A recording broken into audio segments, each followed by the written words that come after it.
Welcome into Celtics Late Night. Ben Vallis here, along with Jake Eisenberg. And Jake, the Celtics 2-0, never in doubt. We withstood the pool party, got a little bit wet there to begin the game, and then ended up essentially blowing them out outside of Garbage Town. Hey, Garbage Town? Garbage time. Garbage time. Garbage Town. The gate was a little Garbage Town, let's be honest. This was Garbage Town. A little bit. But look, 2-0, undefeated, 82-0, still on the table. So I think that's all we really needed to get out of this thing. If you're watching live on YouTube, I've been relegated to the bedroom, aka Magic Town. Hey. It says Jake. Exactly. Yeah. This is one man self-review. Magic. Yeah. I'm great.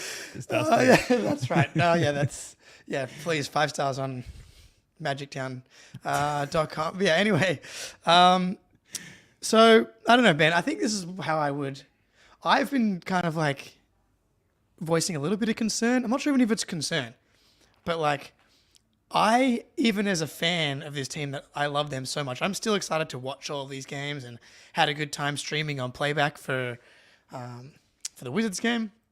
But like getting ready for the game, I was like, how do the players get up for this stuff? And I want to know like if they drop some games here and there. And it's like kind of like we know what it looks like. What we saw in the Knicks game and what we saw tonight were very, very different. Specifically, like the first quarter. The Celtics kind of got into the game towards the end of the second quarter and in the third quarter, which we'll talk about. But, you know, it was very obvious. It was like one pass possession, 0 pass possessions, ISO, some post-up stuff we didn't see against the Knicks game. Not a lot of like the screening and rolling. And it was just obvious, and defensively was like a red carpet a lot of the time, and letting the Wizards get comfortable. Which I'm like, I don't know, like maybe they need a little wake up to be like, hey, don't forget that like doesn't matter if it's the Wizards, doesn't matter whoever, they're still NBA players. They can kick the shit out of you if you if you let them. How are you gonna react if we start to see like some malaise from them, which I wouldn't say is like unexpected or even like. I would just really understand it if I saw it. Yeah, I think it was understandable during the game. You could sense it early in the game. And I think malaise within pockets of a game and we saw this like post All-Star break last year where they were so good that they could afford to truly focus for like 5 minutes during the third quarter, which is kind of what happened tonight, and still like just take control of the game that couldn't be ripped from them, essentially, is what we saw in this game. So malaise through a stretch of the season, through a week, through a month, that would concern me. But this sort of recoverable format of the malaise where they could just come back and take control at any moment where they did, and especially, a team like the Wizards are begging to have that control ripped from their own hands, which is, again, what happened tonight. I would say my concern levels are like 0 out of 10 currently, and it was sort of to be expected. And especially once we saw what we were all expecting to see, which was when are they going to just like seize the game? And they did. There were a couple of moments where it was like, this is clearly the dominant team. So I'm not worried at all, to be honest. Yeah, I'm not worried about like these specific games, and I'm not worried about who they're going to be in the playoffs. I'm just like, if there's a malaise that takes over them throughout the season. Let's say like, it's very obvious they should win 60 plus games, right? Like we see how dominant they can be on both ends, even without Porzingis. And he will probably come back, obviously, in December. But let's say they win, 56, 57. I'd honestly be more surprised if they went under 60 than over 60 at this point. But, like, are you going to be able to remain a 0 out of 10? Because I never can. I'm enjoying it while I'm worry free. Yeah, that was a silly question. Yeah, are we going to get you to remain below a 2 or a 1? If this does pop up, I'm not like, maybe I'm reading way too much into this. Like it's just like an emotional letdown after the opening night, I think is quite fair. But this is the thing about this team, dude. Like they clearly played not very well tonight, and they won by 20. They should have won by 30. I've got some thoughts about the end of the bench. I'm a little concerned about our net rating protectors at the end of the bench, because Peyton Pritchard looks like he's not even part of the cleanup crew at this point. Yeah, where's Lonnie Walker at when you need him, right?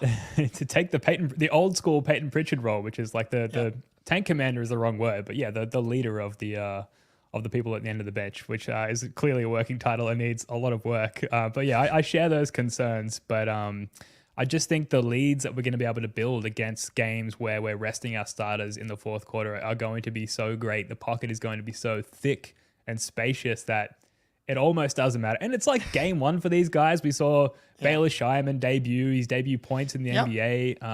Did I upload a photo of the Shireman? Here we go. Game ball afterwards. Goes to the guy from Dorchester, or however you say it. Dorchester. Oh boy. Am It's I fucking definitely it not up? Worcester. I'm No, I fucking it think up. Dorchester is correct. Worcester is a place that I made up that Spoonie Right. cringes every time Yeah, I right, say we it got out it. loud. Nailed it. Baylor almost banked in a 3 from the top of the key. Mm-hmm. His 3-point shot is all over the place right now. I'm not necessarily concerned about it. Guys do struggle to adjust to the 3-point line at times as rookies. A guy with 5 years of quality shooting at the college level, I'm not really concerned about him being a good shooter, but right now doesn't look super comfortable. But that's okay. I would say, look, most important thing is, they kind of sleptwalk through the first quarter here. They still ended up, winning by 20. Al Horford plays 20 minutes. Jayson Tatum plays under 30 minutes. If this is not taking a game seriously, then it still looks pretty good. No one watched this game outside of 80% of Celtics fans. I'm not even sure 100% of Celtics fans watched this game in particular. I know Wizards fans didn't watch the game because that was one of the saddest opening nights I've ever seen from an opposing team. This is their night. This is Alex Sarr, second overall pick. There should be some juice. And it was half empty. And of the fans that were there, they were mostly Celtics fans. What? I mean, you could not have two more diametrically opposed franchises right now. One in the middle of a potential dynastic run, and the other can't fill half their stadium on opening night. It's a sad state of affairs. Just compare and contrast the two teams' opening nights. Ours was the sauciest, most celebratory evening since winning the chip, and then these guys can't fill 25% of their arena, and then half of that 25% are fans of the opposing team. That is quite sad. And Alex one game, whatever, not off to a great start in his NBA career. That shot looks heavy, and he was getting absolutely cooked out on the perimeter by Jayson Tatum. But that's you can add that to a log list of people getting cooked by Tatum from any position in the court. But there was a lot of the Celtics' identity in this game. The majority of their shots, looking at cleaning the glass here, which factors out garbage time, which is a lot of the game.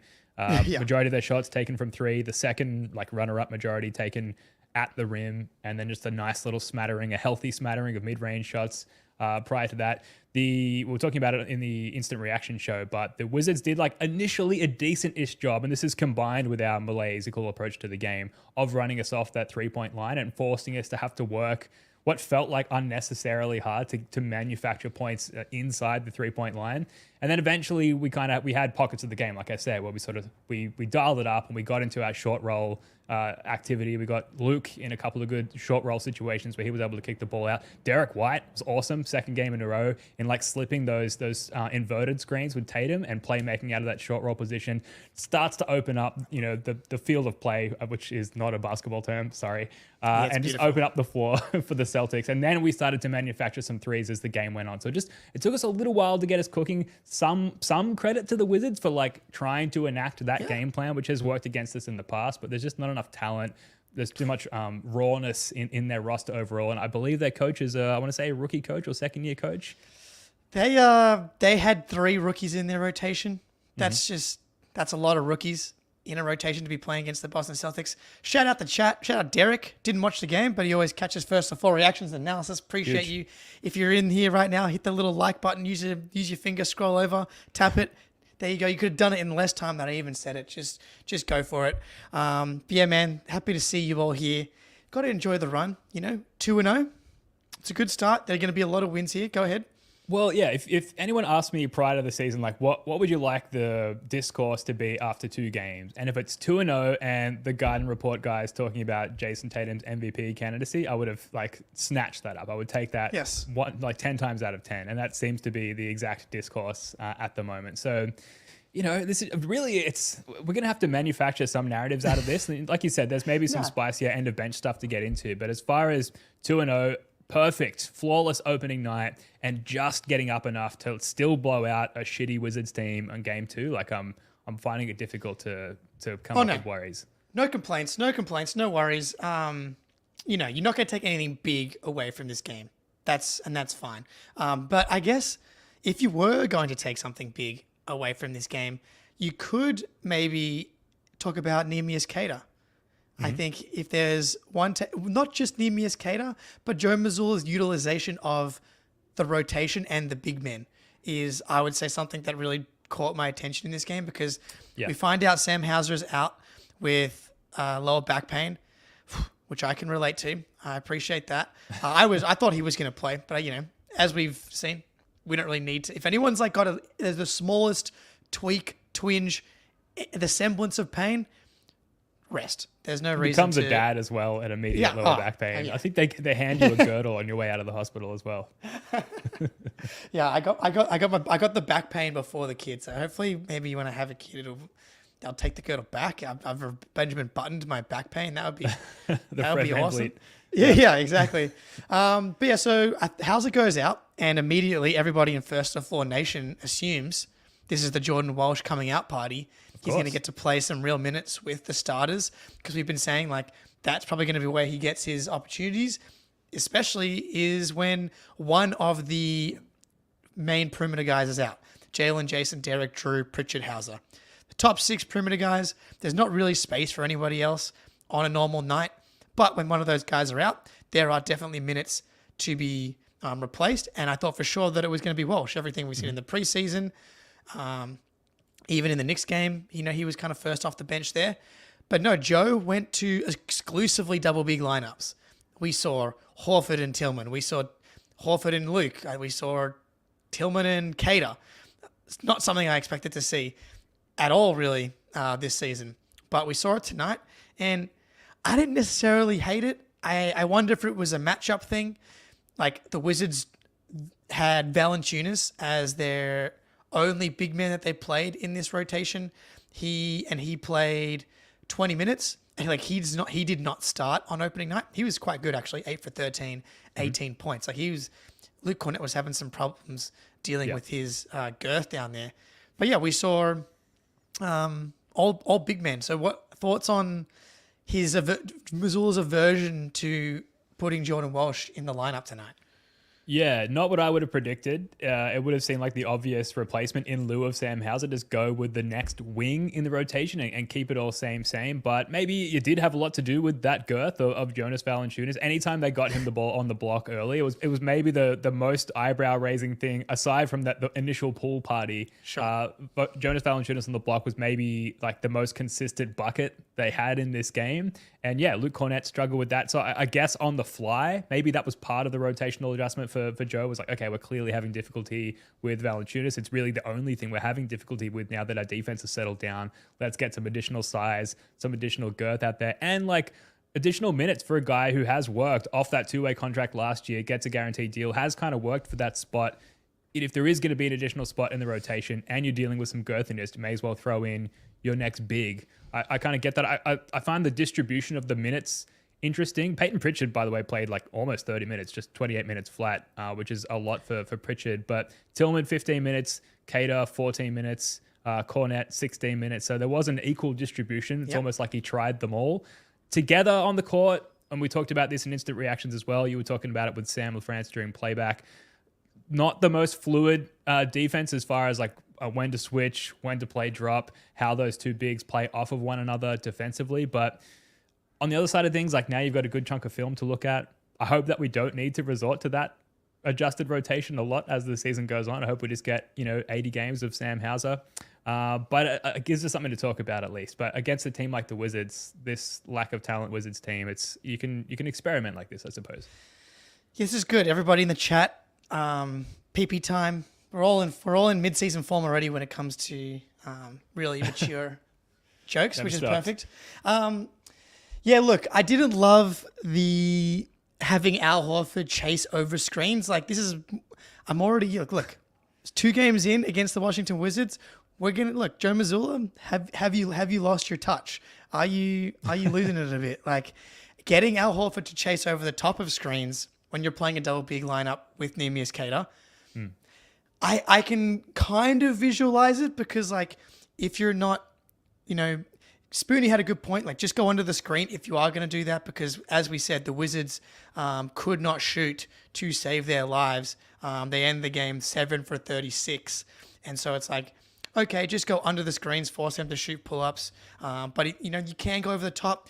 Horford, Queta, big arms, tough to get shots up over the top of those contests and through passing lanes. But just switch if you're going to play Horford and Queta together and they're going to run an action at Horford, like a pick and roll at Horford and Queta.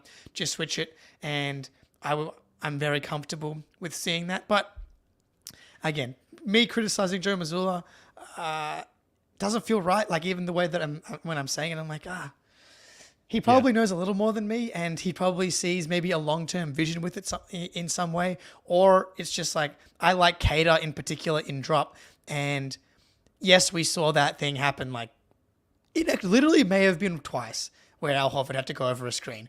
And if that's all that where it's happening, then does it really matter? No. Yeah, I guess Horford's the 4 in that lineup with Queta at the 5, and like schematically we typically switch 1 through 4 always. So maybe he's just like, okay, like maybe they didn't even talk about it. He's like, I'm the 4, I'm going to switch. Or not switch rather. Yeah. Anyway, what do you think of the Jays in this one? Because I don't know if there's too much we can derive from this. Maybe the notable takeaway is that Tatum's shooting consistency definitely wavered a little bit from game one. It looked smooth. It looked quick still. Scal was like gushing about the quick flick of the wrist and the change of the shooting form there. But, a drop in efficiency there, Jake. Yeah. 3-point shot is gone. Is it broken again? It lasted one game? It lasted one game. Yeah, I don't know. I thought that it was, he was 2 for 6 in the first half. I want to say he made one of the first 2 in the third quarter. And then it was like he was just jacking him up. And it reminded me of like the last preseason game where he was just firing shots up. And I was like, dude, stop messing with your field goal percentage. Take real shots. I'm trying to post propaganda about your field goal and 3-point percentage on the internet, and you're making it quite difficult for me. I thought he just looked very poised and very dominant throughout, like getting to the rim. He had a couple of really nice moves down low. He's just really, really big now. And there aren't a lot of players in the NBA that can stay in front of him consistently. And I'm torn because it's like, I want him to really like take his finishing at the rim to a new level. Like, as I know we all will talk about the 3-point shot, but I'd love for him to become like, he's a good finisher, like 70% at the rim the last few seasons, which is elite for a wing player. But, he definitely goes through stretches where he has issues finishing at the rim relative to his normal standards. And so I'd like him to continue to improve that part. Cause like in the playoffs, he was so impressive getting downhill in the finals, and he just wasn't able to convert on some of those layups for whatever reason. So I would just like to make just tighten that up as he goes forward in his career. So, But at the same time, I'm kind of happy for you to sit back there and just launch and keep the miles off your body, because that's kind of the method it should be for a game like tonight. Like, you don't need to go balls to the walls. You don't need to have 12 drives per game like you did against Dallas to put your body through that sort of stress. Not necessary, but, maybe against the Bucks we see it a little bit more, or some of these, more threatening teams, but, it's fine on a night like tonight. Yeah, I think stay out of a crowd, avoid injury on a night like tonight has to be like top of the agenda or close to the top of the agenda for Tatum. Jaylen Brown can't help himself though, gets himself into the paint on the majority of possessions. So lethal in transition. There was a point in the game where like Tatum was cooking from on the arc and like hitting like step back threes over Alex and then conversely Jaylen Brown in sequence with those possessions was like getting out in transition on every play and just finishing like crazy acrobatic layups over people and just using his strength to shoulder. I think it was Bilal Coulibaly at one point and Bob Carrington before he got injured, just completely like knocking them beyond the baseline into the crowd whenever they tried to contest him. So it's just like both Jays cooking at their highest level offensively for a stretch there, which you love to see. We're trying to extract entertaining and meaningful areas from this game, and for me that was a nice sequence. This is what it is now. it's just like night in, night out, you're going to get 27, 8 rebounds, 3 assists, 4 steals from Jaylen. And, you know, Tatum at half had 20 points and 9 rebounds. And it was like, okay, if he wants to go for 50, like he in the Knicks game, he can. If he wants to go, if he wanted to go for 40 plus tonight, he can.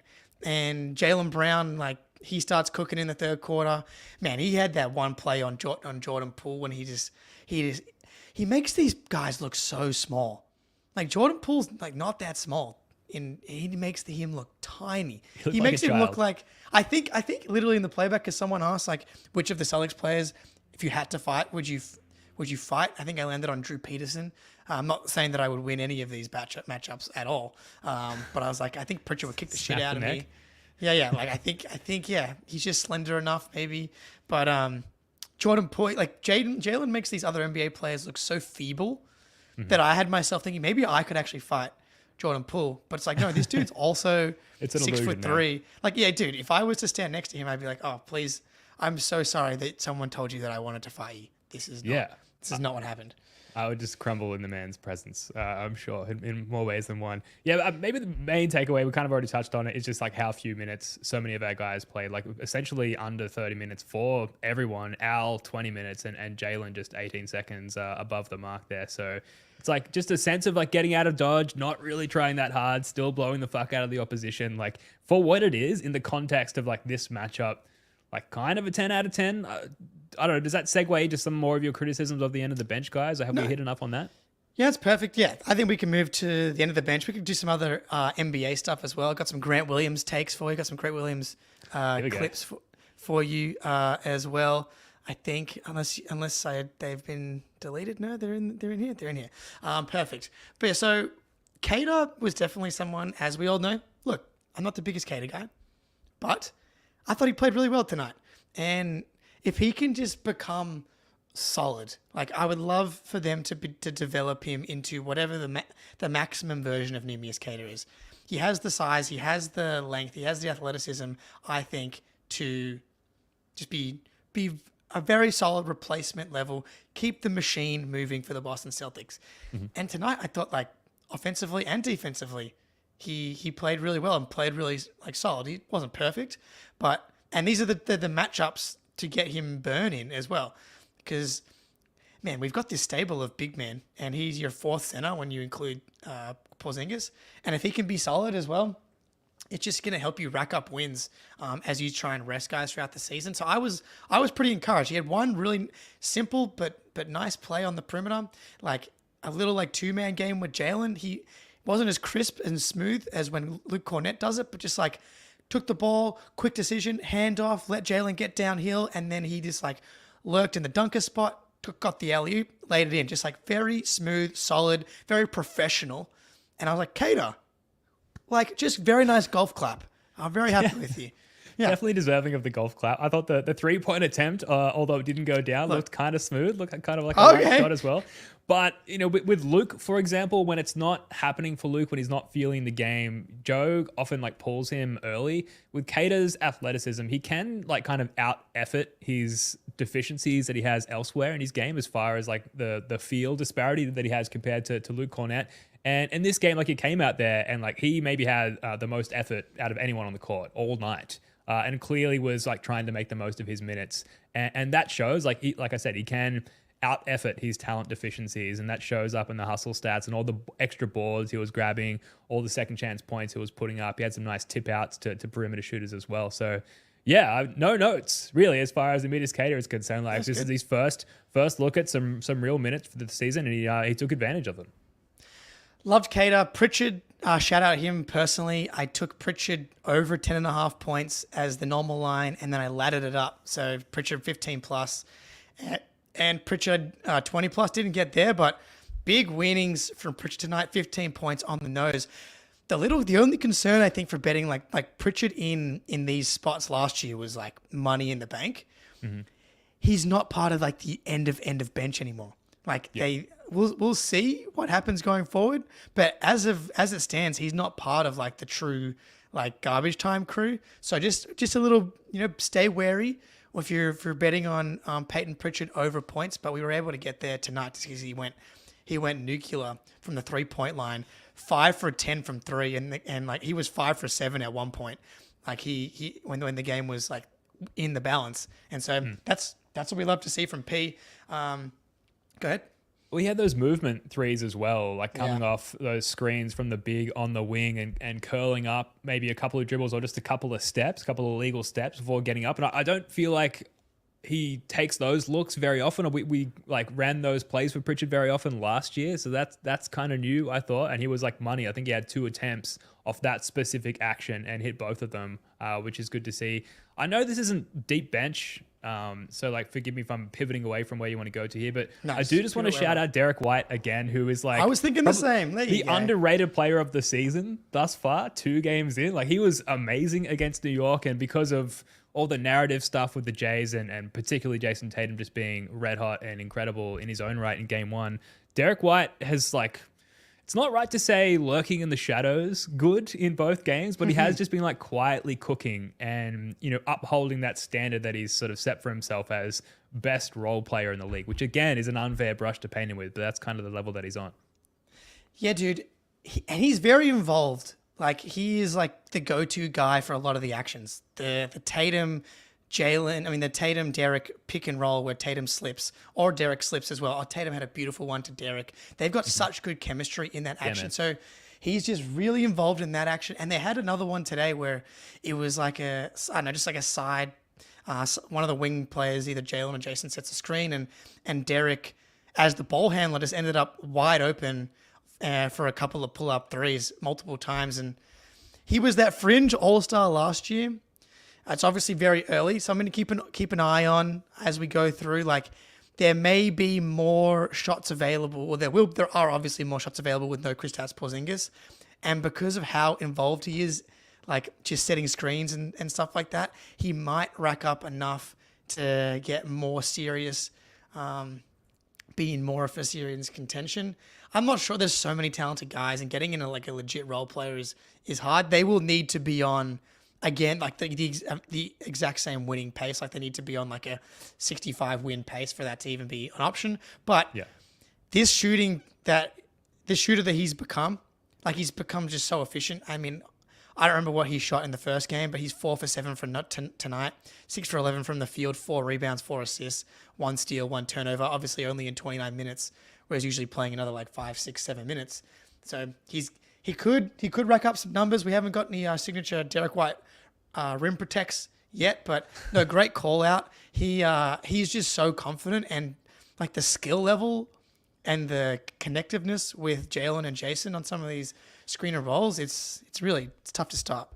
The synergy, man. And yeah, no KP as well. Maybe gives some more usage to Derrick White as well in the ramp up. Like it's maybe works in Derrick White's favor that KP is missing in this sort of ramp up phase towards All-Star 2. Although get well soon, KP. We want to see you back on the court. It's wild. Again, 2 games. How good this team looks even without KP.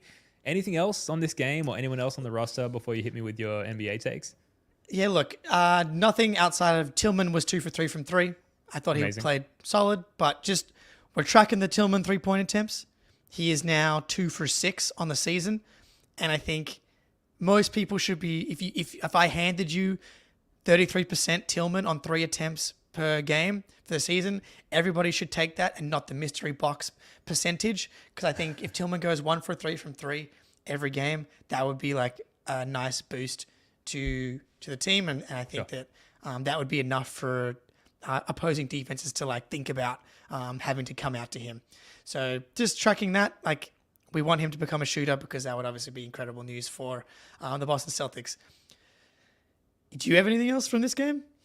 Not really, dude. I've struggled to sort of get up for this one. I know we like to bring the energy here on First of the Floor, but you know, after winning the title, you can't help but see it for what it is, because we've seen it so many times now, and I think that's fine. Like, if anything, it's kind of a relief just to have the outcome, the predictable outcome, and we got it, but it doesn't make it any less predictable. So what else you got from around the league? That's exactly why I started the show with like interesting to see how they get up for games throughout the season. Yeah, absolutely. I think because we, like, the fans are often going to mirror the feelings and play of the team. We'll obviously be tracking it. So yesterday, firstly, just great to have basketball back, flipping around League Pass. If you're on, I did a playback League Pass, NBA Red Zone type thing. We just bounced around League Pass for like 2 hours. On that tomorrow, I will be streaming Pacers Knicks tomorrow, and then we'll bounce around like throughout timeouts and halftime and stuff. So playback.tv, /Celtics blog. I'll be on for that one. I think that'll be fun. We can root against the Knicks together with our favorite friends, the Pacers. But yesterday, Rockets, Hornets. The battle between the ex-Celtics coaches, obviously the horny man, Ime Udoka versus good man, Charles Lee. And the Rockets were blowing them out early in Houston as well. Charlotte came all the way back and won. But the takeaway for me was Grant Williams. So I've got 1 minute of clips here for you. And it is like the complete Grant Williams gambit. Big shots, dumb fouls, complaining to the ref. Here you go. And again, Coach Udoka is still finding lineups that work. And that matches the Hornets' biggest lead of the game. Green gets the handoff, drives, got it, plus the foul on Williams. LaMelo Ball, he's going here, so Rockets have to focus in on what he can do. Hey! They're going to call Williams with the foul. Williams to ball back to him, resets, lets it fly, got it! Big shot there from Grant Williams. Oh my God. Şengün turns it over. And the Hornets get a timeout with just 33.1 to go. Quick three for Smith. Oh, he got fouled? Are you kidding me? Silly foul there. Mans had a big night off their bench. Looking for some separation. Drives right, goes glass, too strong. Rebound, Charlotte. There's a lot there. Yeah. My let me know if you lose me here. My internet's kind of going in and out. Oh, we got you. You got me? Okay. Dude, the whole gambit from Grant Williams. Monster threes. He hits the game winner straight up. But like right after that, he fouls Jabari Smith on a three-pointer to give up 3 free throws, which like just don't do anything, Grant. But then he follows it up by like the icing it with a hustle play, like getting the offensive rebound, like spinning the finger on an offensive foul, trying to get them to review it. It was just Grant being Grant, exactly T in the chat. Really funny, but I was like happy for Grant and happy for Charles Lee to get the first win. We got the water bath in the locker room, and yeah, a little Schadenfreude. Definitely. Yeah, it's really good. Yeah, I mean, Grant's talented and funny, and I suppose now, like, objectively hilarious now that he plays for his second team since the Celtics. But I think we all know he's kind of led, for better or for worse, by his emotions at times, which leads him into committing a lot of boneheaded plays right after committing some seriously impactful ones. One of my takeaways, just pivoting from Grant very quickly, is how much Trey Mann looked like 2001 Ty Lue in this one. The baggy short fit and the short socks and the headband and everything. That was an aesthetic throwback if I've ever seen one. And Trey Mann had a great game as well. But yeah, Grant Williams, never change, man. Yeah, I don't think he has a choice. I don't think changing is an option for Grant Williams. So that was Trey Mann, dude. I like it. I thought I was watching Allen Iverson, you know, throwback to myself. In the backyard on the driveway with my shooting sleeve and baggy shorts, thinking that I was gonna do something in my basketball career when I was 11 years old. Dude, so that was me fun. as like a 25-year-old man. Yeah. I'm sad to admit. Shooting sleeve, leg sleeve, all the accessories. I love it. So that was fun. I was really interested to tap into the Grizzlies to take a peek at Marcus.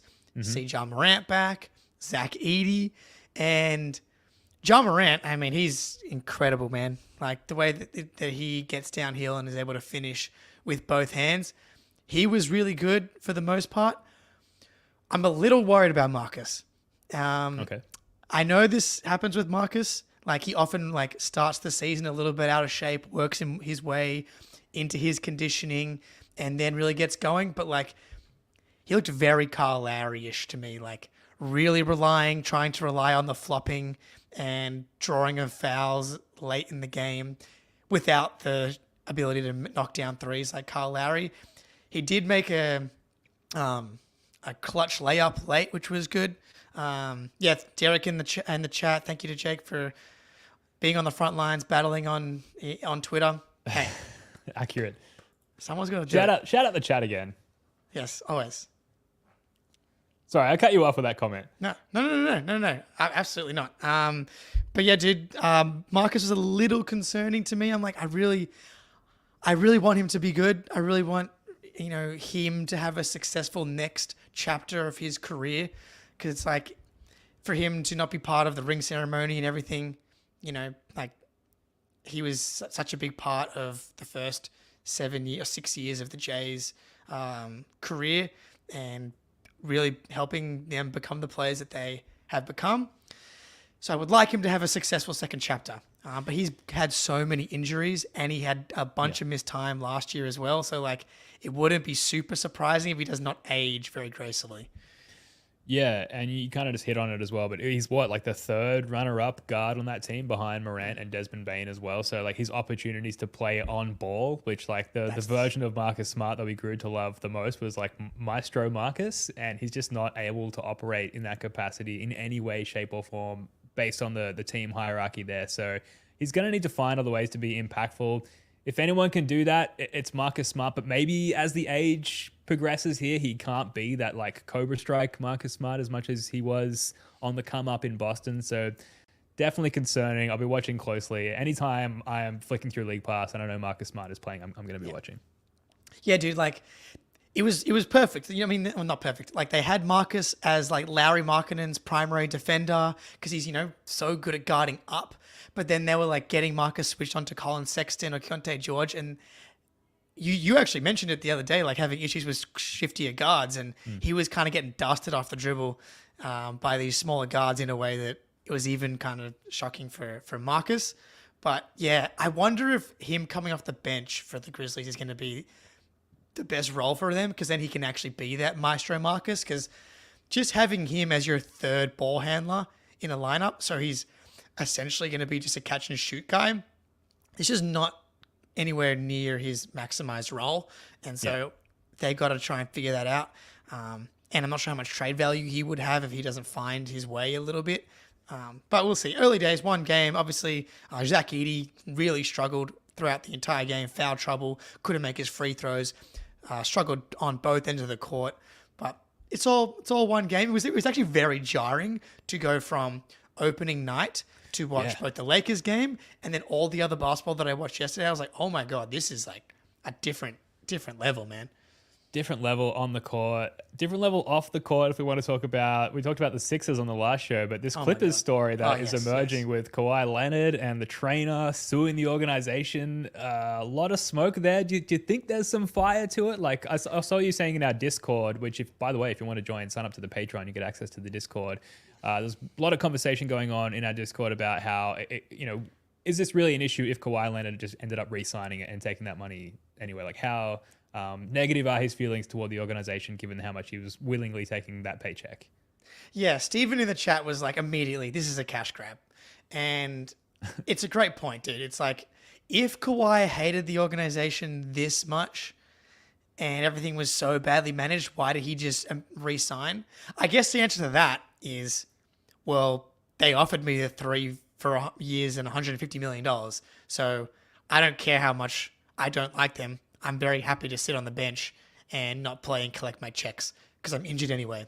And no one else is going to pay me this much money. So that would maybe be the other side of it. It's like, yeah, these guys have been treating me terribly. But I find it hard to believe that like he would still re-sign with this team if he had these types of feelings, especially because the reason he left San Antonio was apparently, reportedly, for those exact same reasons. So it doesn't really add up at all. So I definitely think Steven's onto it by it being a cash grab. I'm very excited to see how it plays out. Oh, yeah. And I do kind of get it. I mean, on both sides, like people being frustrated with Kawhi, he keeps his cards so close to his chest, or he's just a terrible communicator. Like no one ever knows if he's playing or anything. Is he injured? Is he not injured? Like, it's always so weird. It's not quite Sixers level, but it's always quite disjointed. And so I can understand the organization and people and the training staff maybe being frustrated, having different opinions about what's going on with his body, and taking like essentially 2 years to recover from an ACL injury, when other guys, like, usually that's just like a 6-month injury these days. So I can maybe see where some of those frustrations came from, but yeah, I don't know. We'll see how it plays out. But it is very funny to see all this hullabaloo of, like, you know, whether it's even the Bucks, right? You hear about they have depth concerns, and then it's like you hear they're considering trying to trade Marjon Beauchamp in a similar way to the Celtics would be trying to trade Jaden Springer, young player, doesn't have a ton of value, probably have to attach a pick, and then like the next part of that report is so they can bring back Thanasis, who's recovering from an Achilles tear, and it's like you're just not serious, dude. Yeah, you're not serious people. All contrasted to how things are going for the Celtics, and even they're in the early stages of navigating this ownership transition story, and the early signs of that are that there's no effect in terms of the on-court product or post-game during interviews. It doesn't seem to be permeating down through the team in any way. But from a Schadenfreude perspective, and it's early days here, who knows what's going to happen. But certainly it's very calming and comforting to see issues elsewhere and not within our own house. It looks like Klay Thompson had a decent game for the Mavs, just hopping around the league a little bit. I haven't watched the game, so who knows? It was probably dog shit defensively, but efficient from three at least. And the quotes coming from Luka after the game is like all the sort of stuff you want to hear if you're a Mavs fan. It's just like awesome playing with Klay Thompson. His off-ball movement is really awesome. Paraphrasing, obviously. But it looks like he had a good first performance for the Mavs. Yeah, I saw that. I was tracking that one throughout the Wizards game. Wemby and Luka were looking to have, from what I was watching on the box score, garbage games, and exactly what the NBA wanted to see on their marquee matchup. Klay Thompson on offense, I think, is going to be fantastic, no doubt. So, yeah, I'll definitely go back and check out a little bit of that. But, yeah, if you're a Mavs fan, to see Klay Thompson, what was he, 6 for 10 from 3 in that game? Yeah, like, game one, new addition, 6 for 10 from 3 to play with Luka Doncic. You're going to be like, see, everyone told us Klay Thompson, our pieces aren't upgrades. You'd be bathing in the juices of the Klay Thompson splashed three-pointers. So I totally understand that. I going back to before Wemby was here, I'm not sure you remember, like, me and Spoonie tried to kind of be like semi-contrarian. We were like, the hype so much. I think my take was Wembanyama will never be as good as Shai Gilgeous-Alexander, and like that would be fucking good still. Like he's like it's just a straight up top five player. I think he'll probably get there, but I do think that we can just like wait a second. Like I just don't think he's gonna just turn into a top 3, top 5 player overnight. I get what we're seeing is incredible. I don't see him being this insanely like consistent scorer. Defensively, I think he can be a monster from a very early stage of his career, but offensively, I don't see like a post game. I don't see how he's going to create easy offense for himself and the team. Like I understand running pick and rolls and lobs and stuff like that. That's not enough to sustain a legitimate like top 10 offense. I don't believe that he's going to be like an elite pull-up 3-point shooter immediately or anything like that. So I'm like, I think it's going to take time before he's like Tatum just lost his first team All NBA spot to Wembanyama. Yeah, I think that's a insanely reasonable take, and he's all the pressure that's being put on Wemby is not coming from Wemby's people or the Spurs. It's all coming from the outside pundits and the media, and there's no rush to get things going and to enter into top 20, top 10 sort of echelon player rankings for Wemby. He can take his time, and the team they've got around him at the moment speaks to that. Like it's not a championship caliber team. So really, if I'm a Spurs fan, my only expectation for Wemby this year is just to improve and to continue on that trajectory and to not try and peak too soon. And, I'm no physio, but I would imagine trying to stack too much muscle and strength onto that frame too quickly would be problematic as your career progresses. And he's super young. So yeah, I think he's probably got an unfair level of expectations on him to be great too soon. But that's par for the course when you enter into the league with that amount of hype. So whatever. Anything else from around the league? I got some couple of raw notes on the Celtics to circle back on to finish this show off, Jake. But anything else from around the league? I enjoyed the Heat getting fucking shellacked on opening night, and they had like Pat Riley night or some shit. And I saw some quote about like Miami Heat's a family and families win championships, and I was like, not anymore. They don't. That's for damn sure. What happened? I missed that game. How'd they lose so badly? I don't know. I watched the first quarter kinda, and then the Celtics kind of got started. So, not the Celtics. What was I watching?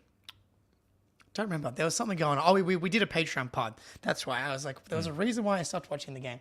And then the game was pretty much over. So the Magic just kind of took it to him. Jimmy Butler and Bam combined for less points than Sam Hauser and Luke Cornett.